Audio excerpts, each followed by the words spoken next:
la mañana con 36 minutos, 9 con 36. Les cuento condiciones climáticas a esta hora en la región de Magallanes y Antártica chilena. Punta Arenas tiene 2 grados, espera 7, sensación térmica de menos 1.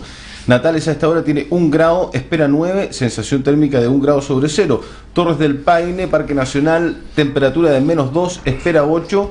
Tiene menos 2 también de sensación térmica. Porvenir, Tierra del Fuego, tiene 1 grado, espera 7, sensación de menos 2. Y en Puerto Williams, Isla Navarino, 1 grado, espera 6, sensación de menos 3.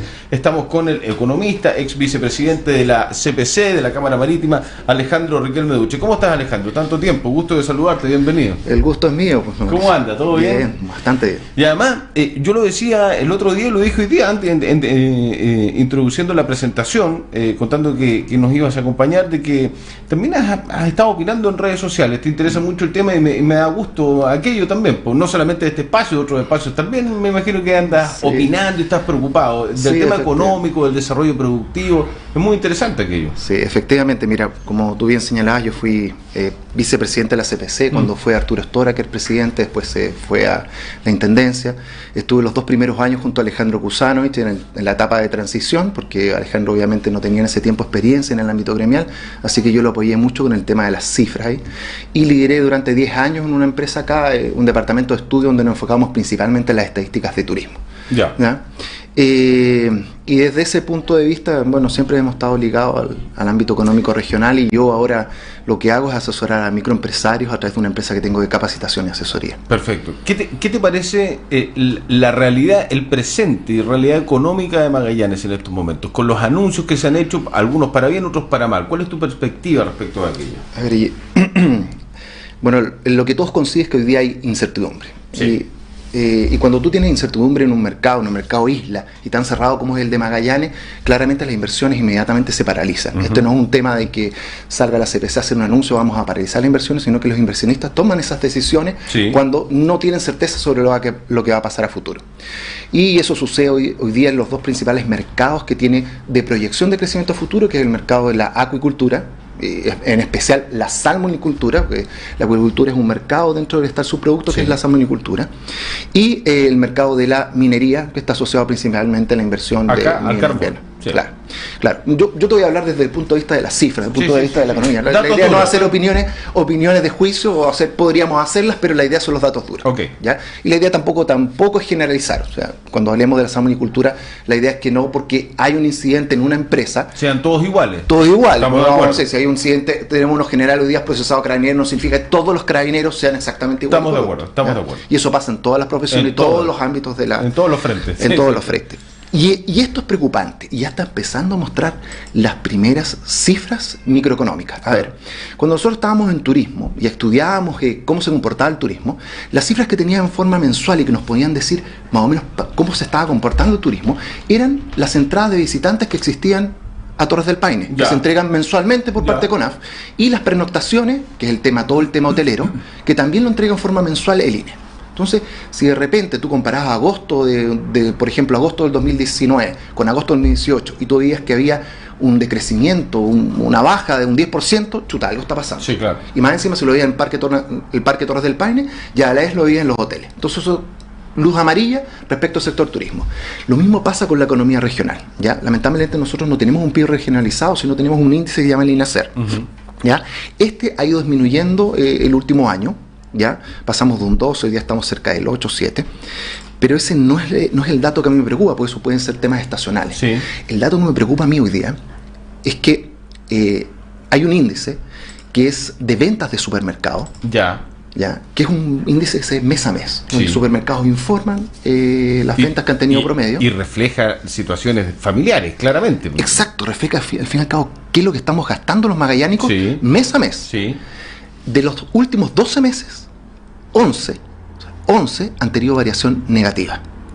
El acumulado en los últimos 12 meses es un menos 4%. ¿Menos 4? Un menos 4%. ¿Ya?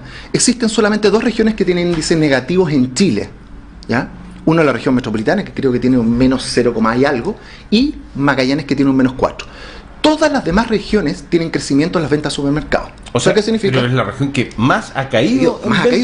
Pero por lejos. Pero por lejos. Es una cosa realmente preocupante. ¿Ya? este índice finalmente lo que está reflejando es el punto de vista microeconómico, que es lo que está pasando dentro de la región, ¿ya? Entonces, ahora la pregunta es, ¿cuál es el motivo de esto? O sea, acá podemos inferir, ¿ya? La realidad hoy día es que la economía regional en los últimos 12, 13 meses está empezando a ir a la baja, ¿ya? Y eso se ve en que el gasto de las personas ha ido disminuyendo. Sí. Y eso se ve en el supermercado, en las ventas de supermercado. Ahora, podemos inferir, ¿no es cierto? ¿Y a qué se debe esto? Yo creo que principalmente al impacto que está teniendo los despidos en el proyecto de inversión de Mina Invierno. Pero directamente, Alejandro, porque me has hablado de los últimos 11 meses. Sí. Y en los últimos 11 meses, recién en los últimos 6 meses, es donde se siente más fuertemente la decisión de la mina, ¿no? Es lo que pasa es que cuando tú tienes incertidumbre, cuando tú ves, están hablando, todas las noticias están hablando que, por ejemplo, que va a cerrar la mina. Y yo soy empleado de la mina. ¿Tú qué haces? Te vas de vacaciones ese año, te compras la segunda casa, inviertes en renovar tu auto. No. Seguramente. Tú empiezas a posponer inversiones o gastos, ¿ya? Para ver qué va a pasar. Hasta que tú no tengas la claridad. En rigor, el dueño o la dueña de casa hace lo mismo que el inversionista, ¿no? Exactamente igual. Si todos actuamos bajo una lógica. Cuando tú lees, porque tú trabajas en esta radio y te dice hoy día el dueño de la radio, mira, Mauricio, no sabemos qué va a pasar el próximo año porque no nos ganamos estos proyectos, hemos tenido bajas las ventas y no sabemos si el 2020 vas a tener este programa. Claro. ¿Qué haces tú? Chuta, primero buscas alternativas y segundo, restringes tu gasto. Sí. Ya no renuevas tu chalequito, no compras tu auto, lo que mencionábamos recién. Eso se llama las expectativas futuras. Y hoy día la realidad de la región es que en ingresos ya estamos gastando menos. Las familias magallanesas están gastando menos. Ya, pero no solamente la gente que trabaja en Mina Invierno o que trabaja en Mina Invierno es la que va a los supermercados. Yo imagino que hay otros sectores también que se sienten afectados por una cuestión como esta, ¿no? Por eso te digo que acá estamos infiriendo, ¿ya? Efectivamente, lo que llaman los economistas la externalidad positiva, al fin y al cabo, cómo afecta el cierre de Mina Invierno en otro sector económico, principalmente en el sector transporte, en el sector construcción y en el consumo. Recuerda que el promedio de ingreso que tenía el trabajador de Mina Invierno superaba el $1.000.000. Sí, más o menos, ese era el promedio. Era el promedio. Ahora, en el sector minería, de hecho, ese es un ingreso todavía bajo. Sí. BHP Billiton, para darte un ejemplo, tiene un sueldo promedio de 3,3 millones de pesos. Bueno, me parece que las mineras en el norte pagan bastante mejor. Bastante mejor, sí. ¿Ya? Pero, obviamente, ellos tienen otro proceso productivo. Ya estamos hablando de cobre, en el cual el cobre tú lo tienes que refinar. Sí. Tú no pescas un camión de cobre y lo tiras arriba de un barco para que se lo exporten y lo quemen. No, hay un proceso productivo que hay detrás y obviamente hay encadenamiento y hay otro tipo de profesionales. BHP Billiton paga 3,3 millones. Si tú eso le metes todo lo que son los beneficios, llega a 4,4 millones de pesos. Cifra muy similar a lo que gana, por ejemplo, la industria de hidrocarburos acá, ya, en AP. Sí. ¿Ya? Andan por ahí los sueldos. Entonces, cuando tú tomas cerca de 2.000 empleos, tanto directos como indirectos, y los sacas de la economía, ¿ya? Porque eso es gente que se quedó sin pega, dejó de gastar de un día para otro. O emigra esa gente, o se queda acá y busca otra pega. Pero claramente ese trabajo que va a tener que obtener no va a ser en el sector minero, o sea, se va a tener que reconvertir o en el sector transporte, o en el sector de la construcción, los operarios de mantenimiento van a tener que ir a salmonicultura, construcción, ingeniería. Se van a tener que convertir. Y esos sueldos promedios son bastante más bajos que los que tiene el sector minería. En decir palabras claras, estamos gastando menos en la economía regional. ¿Y eso dónde impacta? Impacta en la hotelería, en el negocio de la esquina, en aquellos que están hoy día de vendedores en las grandes tiendas, y las publicidades, por ejemplo, en esta misma radio. Porque capaz que la minera, como sale, hay un montón de empresas que están encadenadas, empresas de mantenimiento, construcción, que dicen, chuta, voy a perder trabajo, sí, Mauricio, así que ya no te puedo poner publicidad. Y además lo primero que recortan las empresas es el marketing, pues, justamente. Exacto. Publicidad. Exacto. Porque claro, no es que sea un gasto innecesario, sino que simplemente entre echar a una persona y disminuir de repente la publicidad que tú hagas en los medios de comunicación, creo que está clara cuál es la decisión que tiene que tomar el gerente. O sea, debiese estar clara siempre, ¿no? Es una cuestión de criterio y sentido común. Más que nada sentido común, si al fin y al cabo las empresas están para ganar plata. Sí. No conozco ni una empresa que diga, oye, estoy aquí para perder. Entonces ellos tienen que empezar a disminuir los costos cuando que efectivamente están pasando este tipo de procesos. Y en el caso minero de invierno es un caso independiente cuál sea el fallo que hoy día tengamos en la Corte Suprema, que yo espero que sea favorable, porque si no la jurisprudencia, tú hablabas hace poco tiempo atrás con un abogado, podríamos cuestionar prácticamente todos los proyectos mineros que existen en Chile. Sí. ¿Ya? Y lo mismo podría pasar con la salmonicultura. Por supuesto. No, en el caso de la salmonicultura creo que es diferente. Ahí efectivamente hubo irregularidades, ya que efectivamente creo, porque todavía no está determinada la investigación completa, creo que en estos momentos están recién las sanciones de parte de la superintendencia, que es el organismo que tiene que sancionar este tipo de conducta, pero fue reconocido, como dijiste tú también en este mismo programa, por los mismos ejecutivos, ejecutivos que después fueron despedidos. Ya, creo que es un caso diferente. Ya, en el caso de la minera, ellos evaluaron un proyecto con un tonelada de carbón sobre $100, ¿ya? Y hoy día están en un valor, creo que cercano a los 40.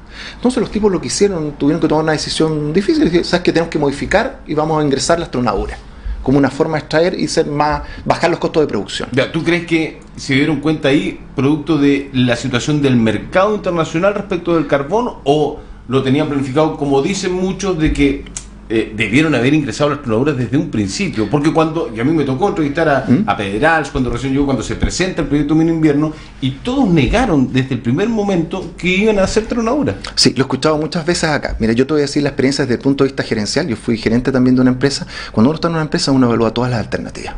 No puede ser, no existe tal cosa, y eso es lo que le llaman en la evaluación de proyectos los escenarios futuros. Por lo mismo. Porque tú evalúas con un escenario de 100, con un escenario de 50, con un escenario muy positivo de 150. Tenemos que acordarnos que el proyecto de Mina Invierno no era para exportar carbón. El proyecto de la minera originalmente era para suplir la demanda de carbón interna que existía en el país. Ahora, ¿qué pasó? Se restringió la demanda interna, de ellos se empezaron a cerrar las centrales que estaban en el norte, ¿ya? Y la minera tuvo que salir a exportar ese carbón. De hecho, ellos mismos reconocen los estudios que hizo Géminis para ellos sobre los impactos que tuvo la minera, en que el proyecto está evaluado para $100 la tonelada para el consumo interno, y finalmente a 50 y para exportar. ¿Ya? Y esto pasa en todos los negocios. Si en todos los negocios cambian. Tú hace 10 años atrás veías que ibas a hacer radio, tú estabas en otro medio que era un medio de prensa, escrito. Tú hace 10 años atrás estás hablando de las redes sociales y así, y ahí es cuando publicamos la foto. Claro. Nadie decía hace 10 años atrás que las redes sociales iban a ser tan fundamentales en la comunicación. Todo va cambiando, absolutamente. Yo entiendo. Es así. Sí. Y tú tienes que adaptar esos procesos. Ahora, si tú me preguntas a mí si ese era un tema que se negó de un principio, efectivamente yo les creo a Mina Invierno. Ahora, si se evaluó, yo creo que se evaluó.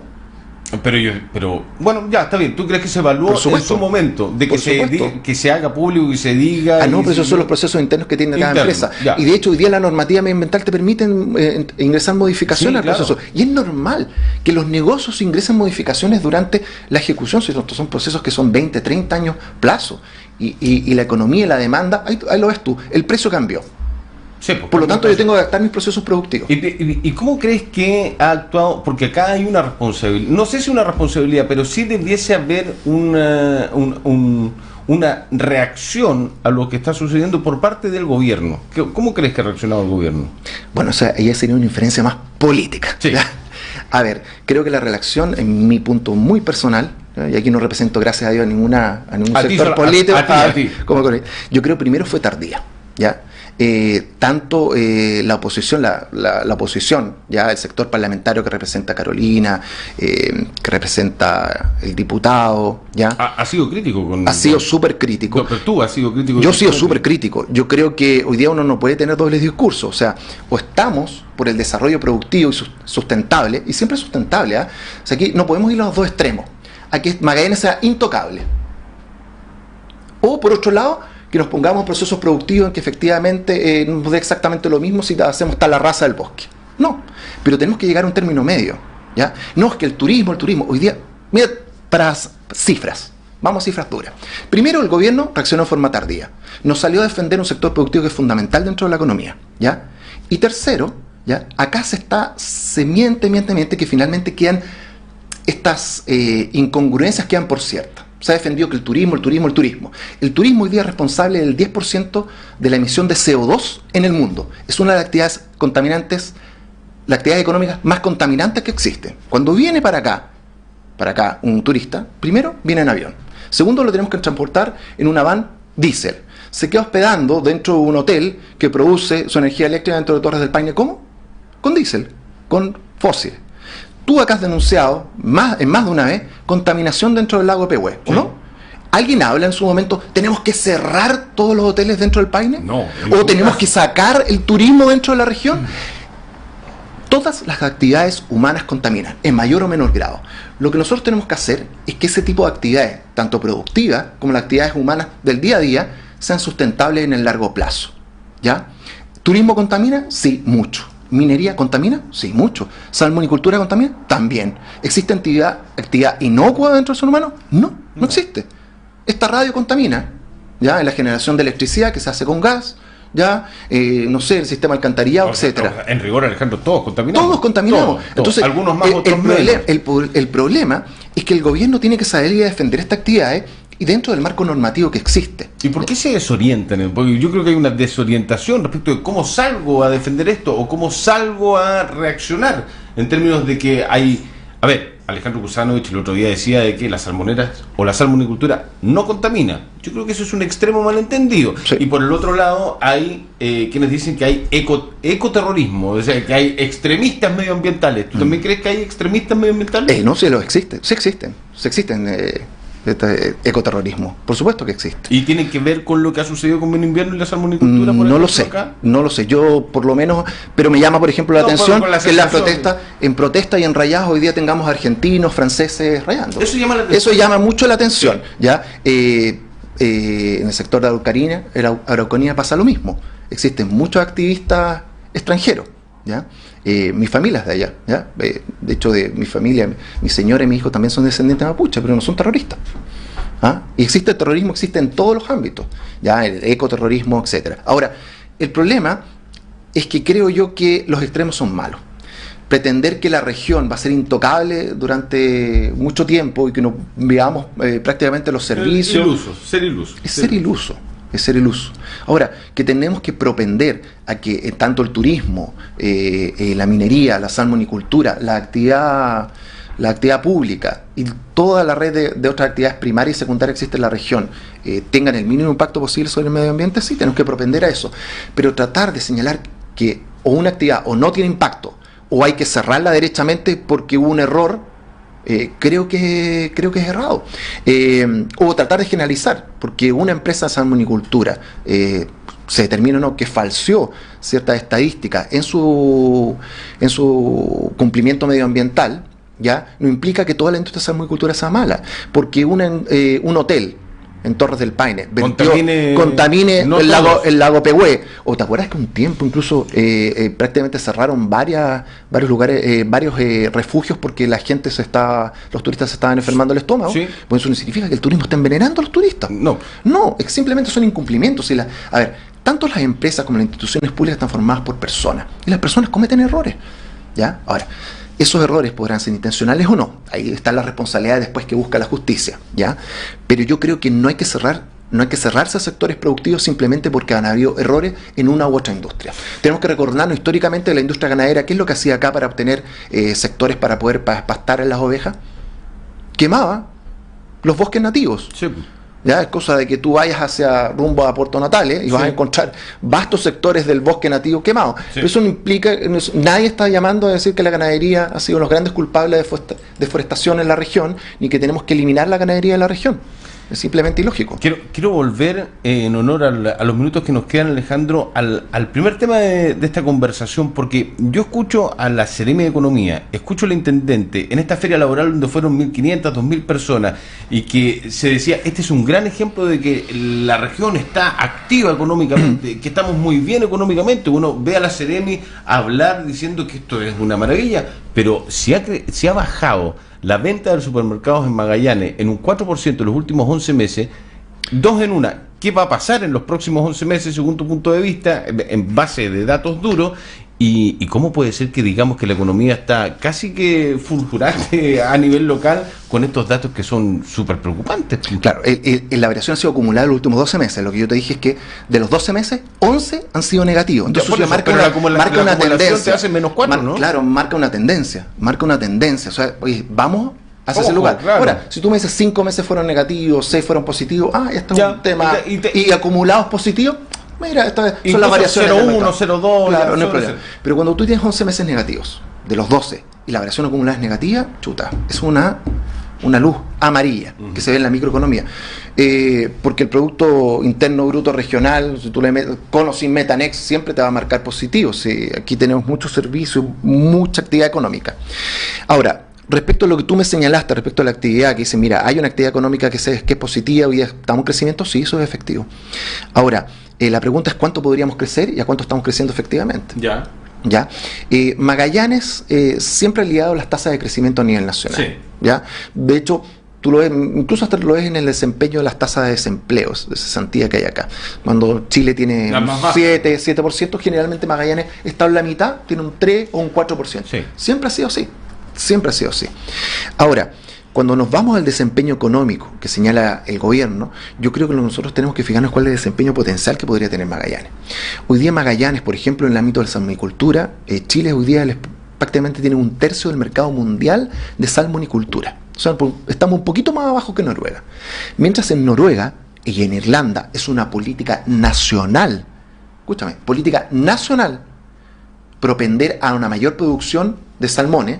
Acá lo único que tenemos es un ataque a la industria, que cometió errores en la década del 80-90, sí. Es un desastre lo que hizo en la décima región. La pregunta es, ¿nosotros como Magallanes queremos lo mismo en la décima región o queremos una salmonicultura que efectivamente tenga una supervisión por parte del ente estatal? Todo debe ser una pesca. Ser una pesca, yo me acuerdo que paralelamente cuando se descubrió el tema de Capitán Aracena, recién estaba licitando por 180 millones de pesos una embarcación para poder ir a fiscalizar a los centros de cultivo. No, sí, ni siquiera tiene una embarcación para fiscalizar. Entonces, el problema es una industria que está mal fiscalizada. Las normas están. Si las normas son súper exigentes. El problema es que no se fiscaliza. Es como si hoy día, lo que hicimos recién, subir el cobro por hablar un celular a 140.000 pesos dentro del auto.